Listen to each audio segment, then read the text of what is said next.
ஞானசம்பந்தர் சர்புதன மார்க்கம் என்ன பண்ணாரு தெரியுமா?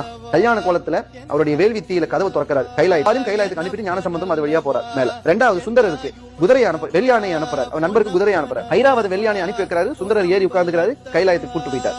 மணிவாசகர் என்ன பண்ணார்? திருவாசகம் எழுதிட்டு இது யார், இதற்கு என்ன பொருள்னு எல்லாரும் கேட்டப்ப இவன் தான் அதற்கு பொருள்னு உள்ள ஓடனாரு. கருவறையில் அப்படியே மறைஞ்சிட்டார். அப்பா மகன் என்கிற உறவில் இருந்த ஞானசம்பந்தருக்கு கைலாயத்துக்கு போக கதவு திறந்து விட்டார். சகமார்க்கத்தில் இருந்த சுந்தரருக்கு டிரான்ஸ்போர்ட் ஃபெசிலிட்டி பண்ணி யானை அனுப்பிச்சு வச்சார். சன்மார்க்கமாக இருந்த மணிவாசகரை அப்படியே மறைத்து கொண்டு போயிட்டார். ஆனா தொண்டு செய்த அடியாராக இருந்த தாசமார்க்கமாக இருந்த திருநாவுக்கரசருக்கு என்ன தெரியுமா பண்ணார்? திருநாவுக்கரசரே போனார் எங்க கைலாயத்துக்கு. பாவம் கஷ்டப்பட்டு விழுந்து பிறண்டு முட்டி தேய உருண்டெல்லாம் போனார். ஆனா சிவபெருமான் என்ன பண்ணிட்டாரு? உன்னால இங்க பார்க்க முடியாது, நீ திரும்ப தமிழ்நாட்டுக்கே போயிட்ட.